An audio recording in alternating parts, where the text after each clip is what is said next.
Hello students, स्वागत है आपका अपने चैनल MGM कैरियर इंस्टीट्यूट में। तो स्टूडेंट्स, इलेक्ट्रोकेमिस्ट्री चैप्टर चल रहा था, उसमें आज हम इलेक्ट्रोकेमिकल सेल के बारे में पढ़ेंगे। उससे पहले अगर आपने हमारे चैनल को सब्सक्राइब नहीं किया है तो जल्दी से सब्सक्राइब कर दें और बेल आइकन को प्रेस करना ना भूलें ताकि आपको हमारे डेली लाइव लेक्चर्स का नोटिफिकेशन सबसे पहले मिले। ओके स्टूडेंट्स, तो आइए बात करते हैं इलेक्ट्रोकेमिस्ट्री में। आज के हमारे topic electrochemical cell. Electrochemical cell दो तरह के होते हैं, गैल्वेनिक सेल और वोल्टेइक सेल, और दूसरा है इलेक्ट्रोलाइटिक सेल। तो पहले हम पढ़ेंगे गैल्वेनिक सेल या फिर वोल्टेइक सेल। ठीक है, तो गैल्वेनिक सेल या फिर वोल्टेइक सेल क्या होता है? एक ऐसा डिवाइस जो कि कन्वर्ट करता है केमिकल एनर्जी को इलेक्ट्रिकल एनर्जी में। ठीक है, device which convert chemical energy into electrical energy. इसका कंस्ट्रक्शन कैसा है? अब यहाँ पे जो गैल्वेनिक सेल है उसको मैं डैनियल सेल बोलूँगा। क्या बोलूँगा मैं उसको मैं डैनियल सेल बोलूँगा, क्योंकि ये जो सेल है ये जिंक और कॉपर से बना हुआ है। जिंक और कॉपर के इलेक्ट्रोड से बना हुआ है। तो जिंक और कॉपर के इलेक्ट्रोड से जो सेल बना हुआ है उसको पर्टिकुलरली डैनियल सेल बोला जाता है। ठीक है, इसका कंस्ट्रक्शन कुछ इस तरीके का है। ठीक है, इसमें मैंने दो कंटेनर लिए हुए हैं, ठीक, और इन दोनों कंटेनर में सॉल्यूशन भरा हुआ है। लेफ़्ट वाले कंटेनर में एक इलेक्ट्रोड लगाया हुआ है जो जिंक की मेटल से बना हुआ है, और राइट वाले में एक इलेक्ट्रोड दूसरा लगा हुआ है जो कॉपर की मेटल से यहाँ पे बना हुआ है। ठीक है, जिंक जो इलेक्ट्रोड है वो ZnSO4 के सॉल्यूशन में है, कॉपर जो इलेक्ट्रोड है वो CaSO4 के सॉल्यूशन में। ठीक है, इसमें एक उल्टी यू शेप की एक ट्यूब लगी हुई है जिसको हम बोलते हैं सॉल्ट ब्रिज, और इस सॉल्ट ब्रिज के अंदर कुछ आयनिक कंपाउंड्स भरे हुए रहते हैं जो कि नॉन रिएक्टिव होते हैं इन सॉल्यूशन के साथ में। ठीक है, और इन दोनों इलेक्ट्रोड्स को मैंने यहाँ पे एक वायर से ऐड किया हुआ है और बीच में लगाया हुआ है वोल्ट मीटर। ठीक है, अब यहाँ पे होता क्या है, जो लेफ़्ट वाला इलेक्ट्रोड है वो है यहाँ पे एनोड। ठीक है, सब जगह पे एनोड क्या था? पॉजिटिव इलेक्ट्रोड था, लेकिन डैनियल सेल या फिर गैल्वेनिक सेल में जो लेफ़्ट वाला होता है वो एनोड, और वो क्या होता है? Negative electrode. और एनोड पे हमेशा क्या होगा? ऑक्सीडेशन। और जो राइट वाला है वो कैथोड, वहाँ पे हो गया रिडक्शन, और ये पॉजिटिव इलेक्ट्रोड। ठीक है, पॉजिटिव इलेक्ट्रोड है, इसका मतलब यहाँ से करंट बाहर निकल रही होगी और इलेक्ट्रॉन करंट के अपोजिट साइड में क्या करते हैं? मूव करते हैं। ठीक है, वेलोसिटी से मूव करते हैं। अब यहाँ होता क्या है? एनोड क्या है? ऑक्सीडेशन। तो ऑक्सीडेशन होगा तो जिंक से जिंक +2 इस सॉल्यूशन में आने लगेंगे। ठीक है, यहाँ पे SO4 2- आयन भी है और जिंक से जिंक +2 इसमें आने लगेंगे, और यहाँ पे कॉपर +2 एंड SO4 2- दोनों आयन है। ठीक है, तो यहाँ पे जो रिएक्शन होगी वो होगी जिंक से कहाँ? जिंक +2 की रिएक्शन होगी। ठीक है, अब कैथोड पे क्या होगा? रिडक्शन। तो रिडक्शन कॉपर का होगा, तो रिडक्शन होगा तो कॉपर +2 से कॉपर यहाँ पे होने लगेगा। तो ये जो कॉपर +2 इस सॉल्यूशन में है इसके ऊपर यहाँ पे जमा होने लगेगा। ठीक है, जमा होने लगेगा, समझ में आ गया? ये कॉपर +2 इस पे जमा होने लगेगा तो यहाँ पे प्लस चार्ज आ जाएगा, इसलिए इसको पॉजिटिव इलेक्ट्रोड बोला हुआ है। यहाँ जिंक जो है जिंक +2 और नेगेटिव चार्ज को बाहर छोड़ देगा, +2 इलेक्ट्रॉन। यही दो इलेक्ट्रॉन क्या करते हैं? इधर से यहाँ पे मूव करते हैं ऊपर की तरफ, और यही इलेक्ट्रॉन ये कॉपर +2 जो है यहाँ पे क्या कर लेता है?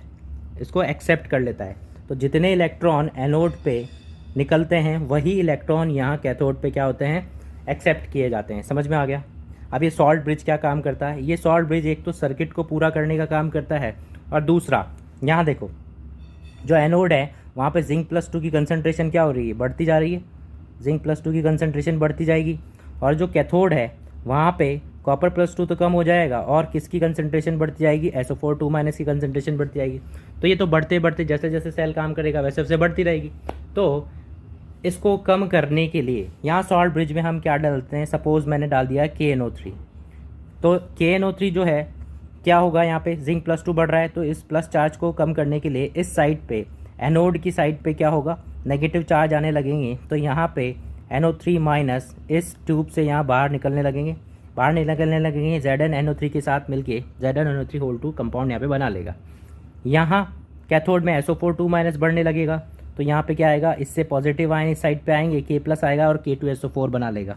ठीक है, तो इस तरीके से जो सॉल्ट ब्रिज है वो एक तो सर्किट को पूरा कर रहा है, और दूसरा यहाँ पे जो कंपाउंड भरे हुए हैं वो इन पोटेंशियल्स को कम कर रहे हैं, और इस पोटेंशियल को क्या बोलते हैं, जंक्शन पोटेंशियल। क्या बोलते हैं इसको, जंक्शन पोटेंशियल। ठीक है, अब ये सब कुछ मैंने आपको समझा दिया है, इसको आगे हम थ्योरी में देख लेते हैं। रिएक्शन एनोड पे किसकी रिएक्शन होगी, जिंक से जिंक +2 जो कि 2 इलेक्ट्रॉन लूज़ करेगा, वही 2 इलेक्ट्रॉन यहाँ कैथोड पे चले जाते हैं और कैथोड इसको एक्सेप्ट कर लेता है और कॉपर +2 2 इलेक्ट्रॉन लेके कॉपर में चला जाएगा। इसको जब मैं ऐड करूँगा दोनों रिएक्शंस को, यहाँ से इलेक्ट्रॉन कैंसिल हो जाएंगे और क्या बच जाएगा, जिंक कॉपर +2 से जिंक +2 एंड कॉपर, और ये हमारी सेल की क्या आ जाएगी, कंप्लीट सेल रिएक्शन। ठीक है, अब इस सेल को रिप्रेजेंट कैसे करते हैं, देखो इसको यहाँ पे 2 पैरेलल लाइन ऐसे खड़ी हुई पैरेलल लाइन मुझे दिखेगी, इसको तो अपन बोलते हैं क्या, सॉल्ट ब्रिज। ठीक है, सॉल्ट ब्रिज के इस साइड पे लिखते हैं एनोड और सॉल्ट ब्रिज के इस साइड पे लिखते हैं कैथोड। एनोड पे क्या आता है, ऑक्सीडेशन होता है हमेशा, तो ऑक्सीडेशन वाली रिएक्शन लिखेंगे तो जिंक से जिंक +2, और कैथोड पे क्या होता है, रिडक्शन, तो कॉपर +2 से यहाँ पे कॉपर। तो देखो 0 से +2 हो जा रहा है तो ऑक्सीडेशन हो रहा है, और +2 से 0 जा रहा है तो रिडक्शन हो रहा है। इस तरीके से हम किसी भी सेल को रिप्रेजेंट कर सकते हैं। नेक्स्ट आता है current flow. Current flow external circuit में कैथोड से एनोड की तरफ होता है, दिखाई दे रहा होगा आपको, ये देखो यहाँ कैथोड से एनोड की तरफ हो रहा है, और इंटरनल सर्किट में क्या हो जाएगा, उल्टा एनोड से कैथोड की तरफ। Weight of anode decrease but weight of cathode terminal increase. कैसे, वेट ऑफ एनोड डिक्रीज कैसे होगा, यहाँ जिंक से जिंक +2 इसमें आ जाएगा, तो ये वाली रॉड छोटी होती जाएगी, पतली होती जाएगी, और ये वाली रॉड जो है मोटी होती जाएगी, क्योंकि कॉपर +2 इसके ऊपर चिपकता जाएगा। तो जो मास है एनोड का वो कम होता जाएगा और कैथोड का मास बढ़ता जाएगा। तो हम बोल सकते हैं कि जिंक +2 की कंसंट्रेशन बढ़ती जाएगी और कॉपर +2 की कंसंट्रेशन कम होती जाएगी। सेल रिएक्शन जो है स्पॉन्टेनियस प्रोसेस है, एक्सोथर्मिक है, so during cell temperature increase होगा। एक्सोथर्मिक प्रोसेस है इसलिए टेम्परेचर क्या होगा, इंक्रीज होगा। नेक्स्ट आता है सॉल्ट ब्रिज, इसके बारे में मैं आपको बता चुका हूँ सब कुछ। It is a U shaped tube filled by inert compound जो कि रिएक्शन नहीं करते हैं, like KCl KNO3 NH4NO3 like, और जितने भी आयनिक कंपाउंड है वो, विद जिलेटिंग और agar agar paste to convert into paste from by which rate of diffusion of ion decreases. मतलब कि इसके अंदर ये पेस्ट फॉर्म में रहते हैं ताकि इनके जो आयन्स हैं वो मूव नहीं करें ज़्यादा और वो सॉल्यूशन के अंदर नहीं जाएं एकदम से। ठीक है, ये सर्किट को कंप्लीट करता है। इसके अलावा क्या करता है, ये इलेक्ट्रिकल न्यूट्रलिटी को क्या करता है, मेंटेन रखता है। कैसे, supplying negative ion in anodic side and positive ion in cathodic solution. ये मैं आपको बता चुका हूँ। जिंक +2 बढ़ता है तो उस तरफ पे NO3- जाता है और एक तरफ SO4 2- बढ़ता है तो क्या बच जाता है, K+ पॉजिटिव आयन। ठीक, it prevent liquid liquid junction potential, ये लिक्विड लिक्विड जंक्शन पोटेंशियल को कम करता है, जो कि मैंने आपको बताया। अब ये होता क्या है जंक्शन पोटेंशियल, ये क्या होता है, जब 2 डिफरेंट इलेक्ट्रोलाइट सॉल्यूशन को कॉन्टैक्ट में प्लेस किया जाता है तो उनके अंदर एक पोटेंशियल डेवलप हो जाता है जिसको क्या बोलते हैं, लिक्विड जंक्शन पोटेंशियल। और लिक्विड जंक्शन पोटेंशियल का काम क्या होता है, ये सेल के इलेक्ट्रोमोटिव फोर्स को कम करता है। तो सेल का अलग अलग इलेक्ट्रोमोटिव फोर्स कम होगा तो सेल कम करना बंद कर देगा। तो जो सॉल्ट ब्रिज है वो इस लिक्विड जंक्शन पोटेंशियल को क्या करता है, कम, ताकि सेल आसानी से काम कर सके। ठीक है, नेक्स्ट आता है अपने पास Gibbs free energy. Gibbs free energy also change ΔG, इसको ΔG से डिनोट करते हैं। और ये क्या होता है, माइनस में W यूजफुल वर्क, और यहाँ पे यूजफुल वर्क जो होगा इस फॉर्मेट में होगा तो ΔG का वैल्यू जो हो जाएगा माइनस में NF ई सेल। N जो होता है यहाँ पे नंबर ऑफ इलेक्ट्रॉन ट्रांसफ़र को हमें बताता है, और F जो है फैराडे के नंबर को बताता है जो कि 96500 कूलाम के बराबर होता है। ठीक है, अब सेल के लिए अगर मेरे को ΔG सेल निकालना है तो सेल के अंदर कैथोड एनोड होते हैं, तो ΔG cathode plus ΔG anode. अब इस फॉर्मूले का यूज़ करूँगा मैं यहाँ पे तो हो जाएगा माइनस में NF ई सेल, माइनस में NF ई रिडक्शन क्योंकि कैथोड पे रिडक्शन होता है, प्लस माइनस में NF ई ऑक्सीडेशन क्योंकि एनोड पे ऑक्सीडेशन होता है। इसको जब हम सॉल्व करेंगे तो E cell equals to E0 reduction plus E0 oxidation आ जाएगा। अब यहाँ पे अगर रिडक्शन किस पे हो रहा है, कैथोड पे, तो मैं इसको लिख सकता हूँ कि E cell equals to E cell cathode minus E cell anode. Anode अगर जब मेरे को यहाँ माइनस लगाना है तो मैं क्या करूँगा, यहाँ दोनों जगह पे कौन सा पोटेंशियल रखूँगा, रिडक्शन पोटेंशियल, और हमें यही फॉर्मूला याद रखना है। ठीक है, और अगर इसको स्टैंडर्ड कंडीशन पे लिखना है तो E0 cell equals to E0 cathode minus E0 anode, तो हमें मेनली तो यही फॉर्मूला याद रखना है। ठीक है ना, कैथोड माइनस एनोड और दोनों जगह पे कौन सा रिडक्शन पोटेंशियल हमें रखना है। और अगर ΔG0 की वैल्यू निकालनी है तो वो माइनस NF E0 सेल के बराबर हो जाएगी। ठीक है, तो आई होप आपको ये सब चीज़ें समझ में आ गई होंगी। अब इससे रिलेटेड कुछ क्वेश्चंस है वो हम करके देखते हैं।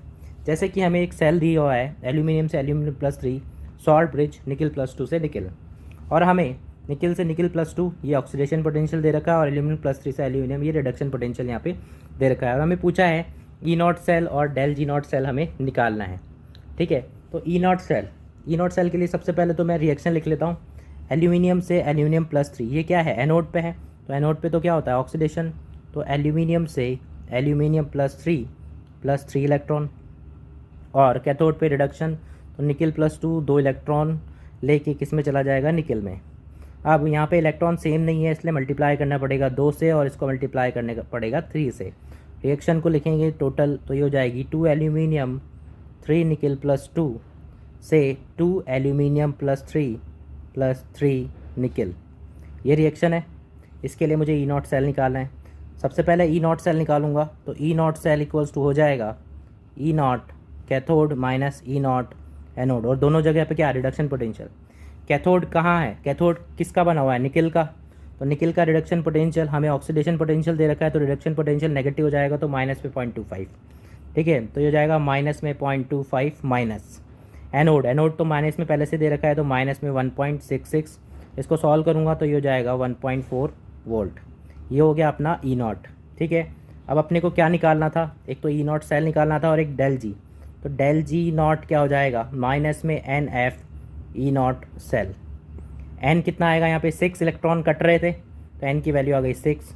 F 96500 into E0 cell 1.4 volt. ठीक है, इसको सॉल्व करूँगा तो डेल G0 की वैल्यू आएगी माइनस में 816390, और ये जूल में आएगी, किलो जूल में चाहिए, तो del G0 equals to divide by 1000, 816390 divide by 1000 kilo joule. Del G0 की वैल्यू यहाँ पे नेगेटिव आ रही है, इसका मतलब जो रिएक्शन है वो क्या है, स्पॉन्टेनियस रिएक्शन है। ये चीज़ समझ में आ गई, ये थोड़ा सा एक्स्ट्रा यहाँ पे बताया हुआ है। ठीक, नेक्स्ट क्वेश्चन है। ये क्वेश्चन बहुत बार पूछा जाता है और बहुत बार बच्चे जो हैं गलत करते हैं इसको, तो इसको देखते हैं कैसे होता है। ये हमें दिया हुआ है OCl माइनस से Cl माइनस, उसका जो पोटेंशियल है वो दे रखा है x, Cl माइनस से हाफ Cl2 इसका पोटेंशियल y, और हमसे पूछा है OCl माइनस से हाफ Cl2 इसका पोटेंशियल पूछा है। तो जो दे रखा है उसकी रिएक्शंस लिख लेते हैं हम सबसे पहले। तो जो OCl माइनस है वो Cl माइनस में जा रहा है, तो यहाँ पे इलेक्ट्रॉन कितने ले रहा है, ये 2 इलेक्ट्रॉन लेगा। तो यहाँ पे अगर मैं डेल G0 1 लिखूँ तो हो जाएगा माइनस में NF E0 सेल x, इसके लिए x दे रखा है। दूसरा है Cl माइनस से हाफ Cl2 में जा रहा है, तो Cl minus 1/2 Cl2 plus electron, एक ही इलेक्ट्रॉन है यहाँ, तो डेल G0 2 इक्वल्स टू हो जाएगा माइनस में 1 इंटू F इंटू वाई। ठीक है, और तीसरा हमसे पूछा है OCl माइनस से हमें क्या चाहिए, हाफ Cl2, तो OCl माइनस एक इलेक्ट्रॉन लेके किस में जाएगा, 1/2 Cl2 में, तो इसके लिए डेल G3 हो जाएगा माइनस में NF इंटू, इसको सपोज हम मान लेते हैं E0 3 जो हमें निकालना है। तो 3 वाली रिएक्शन कैसे आएगी, जब मैं फर्स्ट 2 को प्लस कर दूंगा तो यहाँ से आएगा 1 + 2 इक्वल्स टू कितना हो जाएगा 3, बस वैल्यूज़ को पुट कर दो, माइनस में 2fx प्लस माइनस में f into y equals to minus में f इंटू E0 3। f और f तो सब जगह से कट गया, तो जो E0 आया 3 वो कितना आया, माइनस माइनस कैंसिल हो जाएगा, 2x + y। तो इस तरीके से ये वाला क्वेश्चन सॉल्व होएगा 2x + y करके। ठीक है, समझ में आ गया। नेक्स्ट क्वेश्चन हमें दे रखा है मैग्नीट्यूड ऑफ SRP मतलब standard reduction potential of two metal x and y are, जो हमें रिएक्शन की फॉर्म में दे रखी है, y + 2 2 इलेक्ट्रॉन लेके y में जा रहा है E0, तो ये क्या हो रहा है, रिडक्शन, ये भी रिडक्शन पोटेंशियल दे रखा है और ये भी x का रिडक्शन पोटेंशियल ही दे रखा है। अब क्वेश्चन पढ़ते हैं। When x and y are connected, then electron crossed from x to y, and अगर x को मैं कनेक्ट कर दूं SHE मतलब स्टैंडर्ड हाइड्रोजन इलेक्ट्रोड शी से, तो इलेक्ट्रॉन क्रॉस होते हैं x से शी तक। देन हमें कैलकुलेट करना है E0 सेल जो कि किससे बना हुआ हो, x एंड y से। ठीक है, x एंड y से बना हुआ हो, तो सॉल्यूशन कैसे करेंगे। अब देखो, एनोड से कैथोड पहली बार x और y हो रहा है, तो x के लिए कितना दे रखा है अपने को, माइनस में 0.25, और इसके लिए दे रखा है 0.34। ठीक है, एनोड कैथोड की वजह से मैंने प्लस लाइन इसका साइन ले लिया है। अब वापस एनोड से कैथोड x, और एक बार ये SHE से जा रहा था जो कि क्वेश्चन में दे रखा है। तो इसके लिए तो है माइनस में 0.25 वोल्ट और इसके लिए होता है 0। तो ई नॉट सेल ही हमें निकालना है एक्स वाई के लिए। तो हम क्या करेंगे, E not cathode minus E not anode. तो कैथोड के लिए कितना है, पॉइंट में 34 माइनस माइनस में 0.25। इसको सॉल्व कर लेंगे, बहुत ही सिंपल क्वेश्चन था ये। माइनस में 59 वोल्ट। तो ई नॉट सेल जो हमारे पास आया वो आया माइनस में 59 वोल्ट। समझ में आ गया ये क्वेश्चन, बहुत सिंपल था, बस कंफ्यूज करने के लिए इतना बड़ा क्वेश्चन दिया हुआ है, ठीक है। नेक्स्ट क्वेश्चन देखते हैं हम। The efficiency of a hypothetical cell is 80% which is involve the reaction. ये रिएक्शन दे रखी है हमें सेल की, और हमें डेल्टा एच दे रखा है और पूछा है कैलकुलेट ई नॉट सेल, ठीक है। तो एफिशिएंसी ई नॉट सेल और डेल जी नॉट में जो रिलेशन होता है वो होता है एफिशिएंसी इक्वल्स टू होता है del G not upon del H not, ठीक है। डेल जी नॉट को मैं लिखूँ माइनस में n F E not cell upon del H not, ठीक है। तो बस वैल्यूज़ पुट कर देते हैं। एफिशिएंसी कितनी देगी, 84% मतलब 0.84, माइनस में एफ 2 इलेक्ट्रॉन का ट्रांसफ़र हो रहा है यहाँ पे 96500 into E not cell divide by del H not. Del H not kilo joule में दे रखी है, तो माइनस में 285 इंटू 10⁻3।